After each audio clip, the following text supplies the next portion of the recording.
आज की वीडियो नरेंद्र मोदी जी के ऊपर है। बेसिकली तो पूरी हिस्ट्री का एनालिसिस लिया जाएगा जिस स्कूल ऑफ थॉट को मोदी रिप्रेजेंट करता है। इसकी शुरुआत कहाँ से हुई? तो 1925 में आरएसएस नामी ऑर्गेनाइजेशन जो है वो हेडक्वार्टर ने बनाई थी। ये बेसिकली साहब पहले कांग्रेस में होते थे और फिर वहाँ से सब्ल्यूट होके एक नई ऑर्गेनाइजेशन बनाई जिसको आरएसएस कहा गया। अब आरएसएस और इसके अंदर बाद में दूसरे इनके चीफ बने जिसको सरसंघ विचालक कहा जाता है। तो ये इसके हेडक्वार्टर के बाद जो है वो सावरकर और इस तरह ये एक लिस्ट है वो नामों की जो इनके शुरुआत बने। लेकिन इनका जो मेन एथॉस था, जो इनका मेन आइडिया था, वो रिलीजियस नेशनलिज्म का प्रचार था। और उसमें एक तो प्रचार था, दूसरी तरफ दूसरे रिलीजन को कंडम करना था।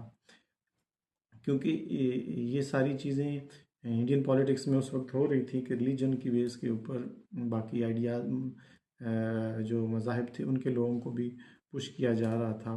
तो वो ब्रिटिश का आइडिया पुराना चलता आ रहा था।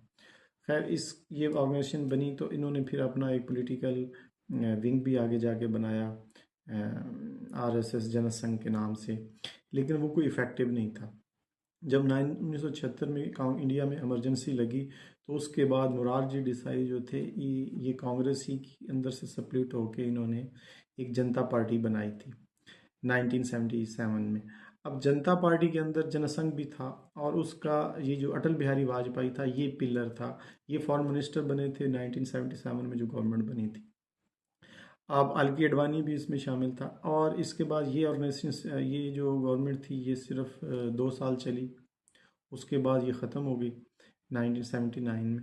तो उसके बाद 1980 में फिर बीजेपी ने जो ये बीजेपी की पार्टी बनी, भारतीय जनता पार्टी, जो कि अटल बिहारी वाजपेयी और एल के अडवाणी इसके मेन मेंबर्स थे। फिर ये शुरू में गांधी फिलॉसफी पे काम करते रहे क्योंकि मुल्क में वो कांग्रेस का पीछे एक बैकग्राउंड चला आ रहा था। 1984 में सिर्फ 2 सीटें इनको मिली तो ये हार गए। उसके बाद फिर एल के अडवाणी जो था ये 90s के अंदर एक्टिव हुआ। फिर इसने इनको आइडिया मिला कि क्यों ना आगे हम मज़हब के बेस पे करें। तो फिर इन्होंने राम के नाम पे एक मूवमेंट, एक मार्च किया और फिर बाबरी मस्जिद शहीद हुई। वहाँ से फिर पोलराइजेशन जो थी वो इंडिया के अंदर आना शुरू हुई। तो 1988 के अंदर इनकी पहली गवर्नमेंट बनी है और 1988 के बाद से लेके 2004 तक इसकी अटल बिहारी वाजपेयी की गवर्नमेंट जो है वो रहती है। अब ये वो फर्स्ट टाइम था जब ये इंडियन पार्लियामेंट पे भी धमाके हुए थे। उस वक्त भी मुशर्रफ का ज़माना था तो ये फ़ौजें लेके बॉर्डर पे आ गए थे। तो मुशर्रफ ने भी अपनी पाकिस्तान की फ़ौजें जो थी वो बॉर्डर पे भेज दी थी, फिर इनको वापस जाना पड़ा था। तो उसके बाद फिर 10 साल तक कांग्रेस की गवर्नमेंट रही और फिर एक ये जो 2014 में फिर मोदी आया। अब मोदी का जो राइज है, मोदी काफ़ी पुराना पॉलिटिकल सरसंघ विचारक था, यानी कि उनकी आरएसएस की जो आइडियोलॉजी है उसको प्रचार करता था। 1971 में इसने आरएसएस ज्वाइन की थी। फिर 1984-5 के अंदर ये बीजेपी में आ गया था आरएसएस की बिहाफ पे। तो ये वहाँ पे काम करता था गुजरात के अंदर ही पार्टी का, उसकी ऑर्गेनाइजेशन बिल्डिंग के अंदर इसका बड़ा रोल था। फिर वहाँ पे 2001 के अंदर एक उनके लीडर थे किशु भाई पटेल। तो ये इनका रिजिग्नेशन होता है तो इसको अचानक जो है वो इसको नॉमिनेट कर दिया जाता है। तो फिर ये 2002 के अंदर ये राइट्स करवाए जाते हैं डेफिनेटली। अब ये एक रास्ता नज़र आ गया था बीजेपी और एसएस के लोगों को, राइट्स या पोलराइजेशन जो है वो, क्योंकि एल के अडवाणी जो 90s का मार्च किया था और फिर बाबरी मस्जिद को शहीद करवाना, तो ये इनको समझ आ गई थी कि ये एक सुरंग है जहाँ से हम कांग्रेस को बीट करके पावर में आ सकते हैं।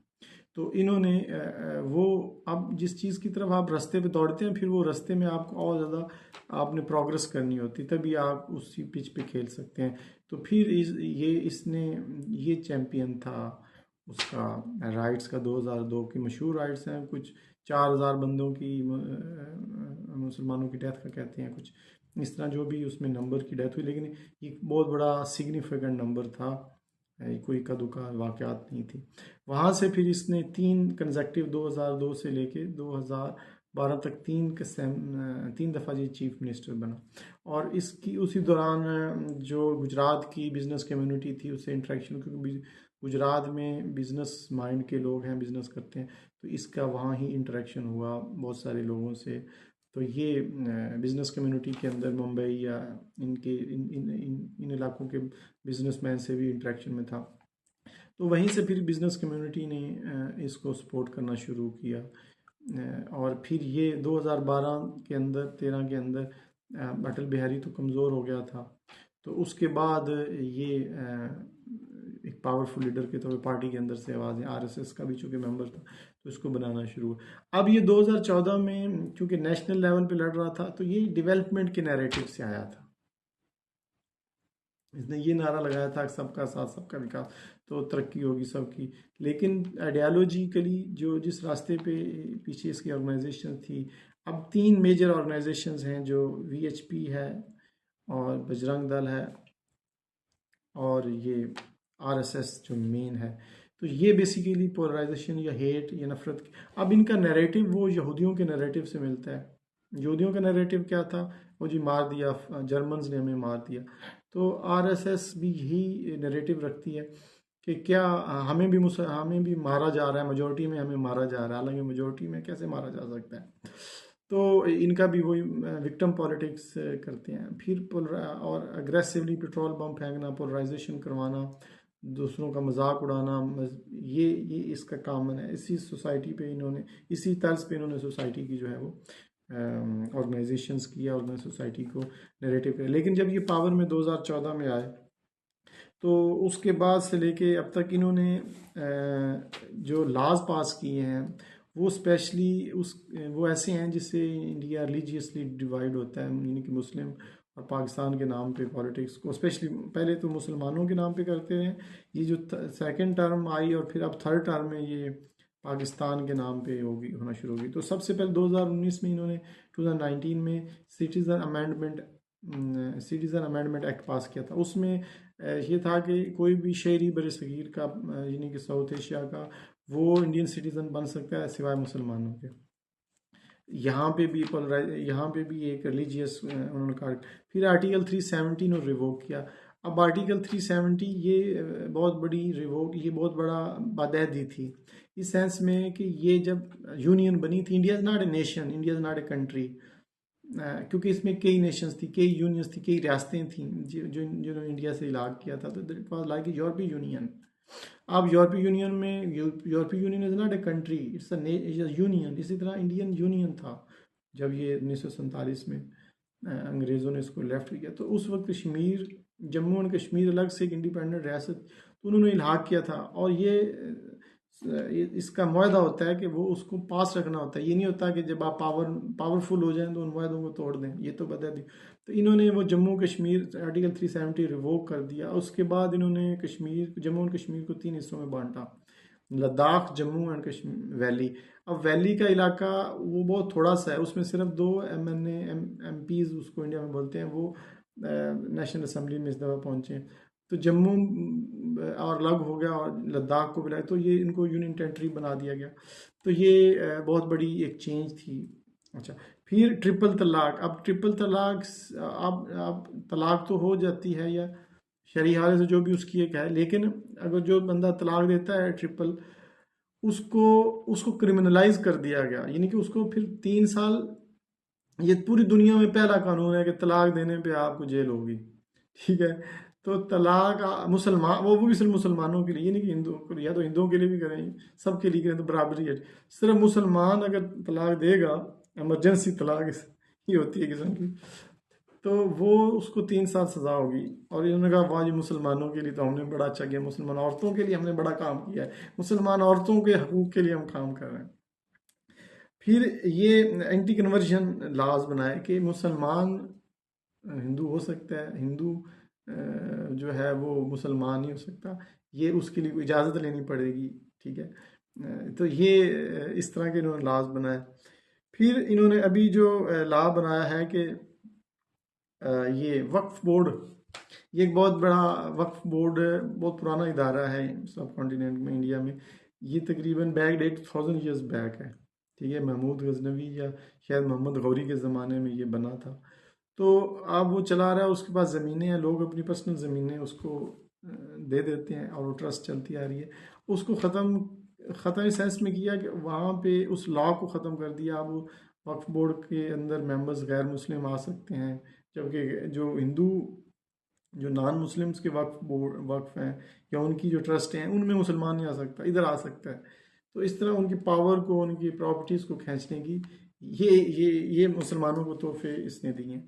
फिर पाकिस्तान को तोहफा, ये वो पिछली दफ़ा 2019 में स्ट्राइक किए जो पाकिस्तान ने, सही उसकी फैंटी लगाई और अभिनंदन को भी पकड़ा, फिर उसको रिलीज़ भी किया। तो डिप्लोमेटिकली वो पहला सेटबैक दिया पाकिस्तान ने।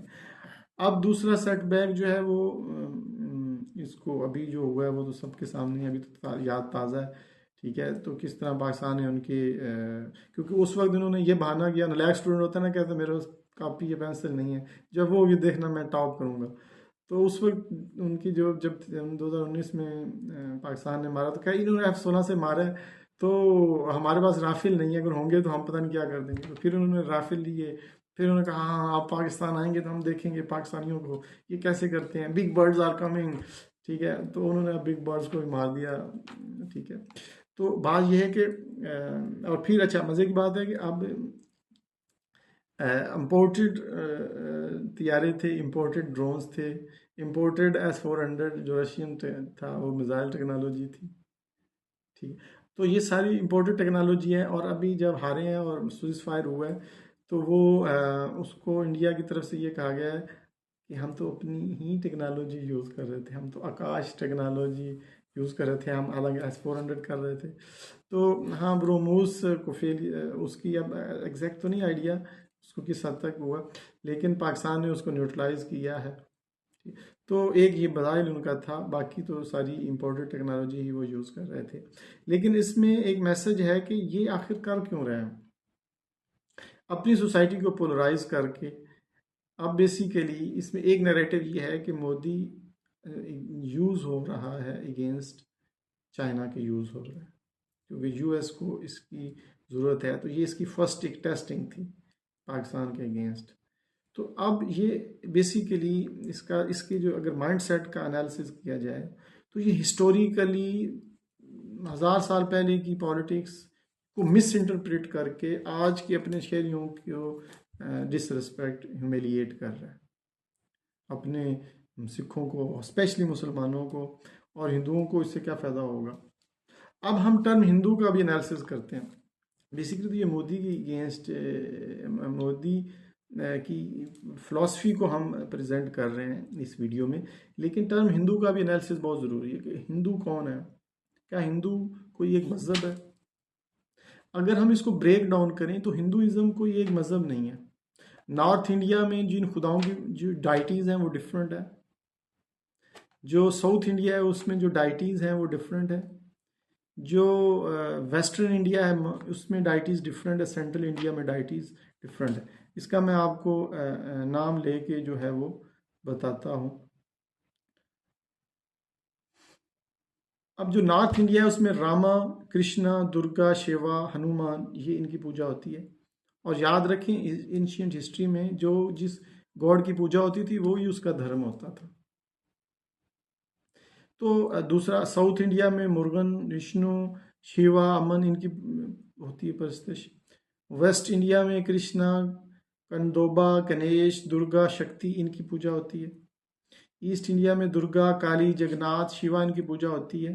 हिमालयन रीजन में शिवा देवी इनकी होती है। जो ट्राइबल्स हैं वो उनकी अपनी डाइटीज़ हैं, अपने अलग से उनके मज़हब हैं। आदिवासी जो हैं वो वर्शिप इनकी दरख्तों की पूजा करते हैं और फर्टिलिटी गॉड्स की। तो ये डिफरेंट गॉड्स हैं, डिफरेंट मज़हब थे। इन सारे मज़हब को ग्रुप करके कहा हिंदुइज्म या हिंदू। हालांकि हिंदू टर्म तो इंदू से है, और इंदू मतलब ये रिवर इंडस जो पाकिस्तान में है। तो ये रीजनल और जियोग्राफिकल टर्म थी जो ब्रिटिश में 1920 में एक किताब लिखी थी अंग्रेज़ ने, एग्जैक्टली मेरे नाम जेन में नहीं आ रहा, I will go right into the references. तो उस टर्म वो रिलीजियस बेस पे फैली इंटरप्रिटेशन ऑफ हिस्ट्री थी, तो उसमें इन सारे मज़ाहिब को एक ग्रुप मज़हब बना दिया गया था। हालांकि ये एक मज़हब नहीं है, और अगेंस्ट इस्लाम इनको कर दिया। इस्लाम तो एक मज़हब है ना, उसमें एक ही डाइटी, एक ही खुदा है। तो मज़हब का कॉन्सेप्ट तो डाइटी से है ना, जब डाइटी बदल जाएगी तो मज़हब भी बदल जाएगा ना, वो से एक मज़हब तो नहीं होगा ना। लेकिन ये पॉलिटिक्स, ये पत्ता, ये कार्ड, ये चीज़ बिकना शुरू हो गई हिंदुस्तान में, और अभी भी ये बिक रही है। तो इसमें क्लैरिटी बहुत ज़रूरी है कि नहीं, अब बीजेपी इसी कार्ड को प्ले कर रही है। लेकिन और इसको और भी बहुत सारे मुसलमानों ने भी किया है, इसमें कोई शक नहीं, मुस्लिम लीग ने भी इसको किया। लेकिन अब ये उसका साइज़ थोड़ा था, वो इम्पैक्ट नहीं था। अब इंडिया का साइज़ बड़ा है, उसका इम्पैक्ट जो है वो ज़्यादा आएगा इंडियन सोसाइटी के ऊपर। ऑन दी अदर हैंड जो है, अब इसकी जो एक काल पे झाग की तरह ये बैठ गया है, मतलब उसकी, तो ये एक डिप्लोमेटिक फेलियर है जो इंडियन हलकों में है, कि जो जो भी इसकी जो सीज फायर का ऐलान है वो ट्रंप ने किया है। ठीक है, तो बात यह है कि वो, हालांकि इसको बड़ा, मोदी को बड़े लीडर के तौर पे प्रेजेंट किया जा रहा था, तो इन सारे कंक्लूजन से यूज हो रहा है, ये क्लियर हो रहा है कि Modi, India is leading towards a more polarisation within the society, and और अग्रेसिव और एक फाशिस्ट स्टेट के तौर पे इमर्ज हो रहा है। क्योंकि जब से ये दो धमाके हुए, पहले भी तो ये जाता नहीं है, मीटिंग्स में नहीं जाता, और ये अपने अभी ये ऑल पार्टीज कॉन्फ्रेंस उन्होंने बुलाई थी, ये जो कश्मीर में अभी अटैक हुआ है उसके बाद, तो उसमें ये नहीं गया, जी जवाब नहीं देता। तो इससे शुरू हो रहा है कि इसका एटीट्यूड जो है वो डिक्टेटरशिप, अथॉरिटेरियन है, और मिलिट्री को प्रमोट कर रहा है। जिस तरह पाकिस्तान का एसपीआर आता है, इस तरह मिलिट्री इसकी अब वो लाना शुरू है। हालांकि इंडिया में 2019 में वो जब इनके फाइटर जेट्स पाकिस्तान ने गिराए थे, उससे पहले इंडियन मिलिट्री या उनके लोग मीडिया पे नहीं आते थे, अब उनको कर रहा है। तो इससे क्या होगा, इंडिया में जो है वो डेमोक्रेसी के बजाय अथॉरिटेरियनिज्म डेवलप होना शुरू हो जाएगी। तो ये इसका अपना जो करेक्टर था वो उसके ऊपर, स्टेट के ऊपर भी आना शुरू हो जाएगा। तो ये इसकी एक जर्नी का एक हमने एनालिसिस किया। अब इस जर्नी से जो हम एसेंस निकालते हैं वो क्या होगा। अब इनके डिफेंस टेक्नोलॉजी या मिलिट्री टेक्नोलॉजी तो इनकी बहुत ही वीक है। ठीक है, जो इनका सॉफ्ट इमेज था बॉलीवुड के ज़रिए या डेमोक्रेसी के ज़रिए, वो भी कमज़ोर। बॉलीवुड के अंदर भी वही हिंदू मुस्लिम मसला इसने डाल दिया है। ये जो अक्षय कुमार और वो जो बड़ी खूबसूरत सी और बड़ी कटर सी है उसके ज़रिए, और तो इस तरह बहुत सारे एक्टर जो हैं वो इन्होंने ऐसे माइंड सेट के तैयार कर दिए हैं जो इस तरह की मूवीज़ बनाएंगे जो हेट और पोलराइजेशंस को प्रमोट करेंगी। कि कश्मीर फाइल और इस तरह की मूवीज़ इन्होंने, अब तो बॉलीवुड वो सॉफ्ट इमेज इनका, वो शाहरुख खान वाली रोमांटिक मूवीज़ का दौर ख़त्म। ठीक है, अब वो इस तरह की मूवीज़ बनाएंगे जो इनके एजेंडे को सूट करेंगी, तो वो पोलिटिसाइज होता जाएगा बीजेपी भी, बॉलीवुड भी। तो और पॉलिटिक्स में ये अथॉरिटेरियनिज्म को लेके आ गया, क्योंकि ये किसी को जवाब दे। तो वो लोग कहते हैं इन्होंने वो प्रेसिडेंट तो बना दी है आदिवासियों की, लेकिन पावर जो है वो पार्लियामेंट में अब नहीं है। पावर जो है वो कहीं और चली गई है, पावर कॉरपोरेट के पास चली गई है, पावर आरएसएस के पास चली गई है। तो power is not in the parliament any more. और जितने भी पॉपुलर चैनल हैं वो सारे अब इसी को नरेटिव, इसलिए ये करण थापर और इस तरह के लोगों ने प्राइवेट यूट्यूब चैनल से ही गुजारा चला रहे हैं, बड़े बड़े हालांकि नाम है इनके। तो ये स्टोरी है। अब इसको आप देख लेंगे, इसका फ्यूचर जो है वो यही लग रहा है कि ये उस चीज़ को ज़्यादा ख़राब करेगा। मतलब उस अपनी उसी रिलीजियस पॉलिटिक्स उसकी बाउंड्री में नहीं रहेगी, वो अदर इलाकों में भी जाएगी और पाकिस्तान के अगेंस्ट स्टेट, और इससे ट्रैक वो उसी पे ही रहेगा, वो बैक फुट पे नहीं जाएगा। और इंडस वाटर ट्रीटी अगर इंटरनेशनल इदारों से बहाल होती भी है तो इसका मतलब है अब इंडिया की फॉरेन पॉलिसी इंडिपेंडेंट नहीं रही है, बल्कि वो ताबे है। क्योंकि पहले इंडिया इस तरह जवाब नहीं देता था इंटरनेशनल ताकतों को, यूएसए को, वो फ्रीली एक्ट करता था। अब उसकी जो फॉरेन पॉलिसी है वो ताबे हो गई है। तो वो फिर एक इंडिपेंडेंट ग्रेट नेशन नहीं है, वो एक छोटी रियासत है, मतलब साइज में बड़ी होगी लेकिन अक्ल में छोटी है, एक्शन में छोटी है और कंट्रोल्ड है। दूसरे लफ्ज़ों में सीधी सीधी कहें तो वो एक गुलाम रियासत है। लेकिन चलें वो एक सख्त लफ्ज़ हो जाएगा। तो इंडिपेंडेंस जो इसकी थी वो अब वो नहीं रही। Thank you very much.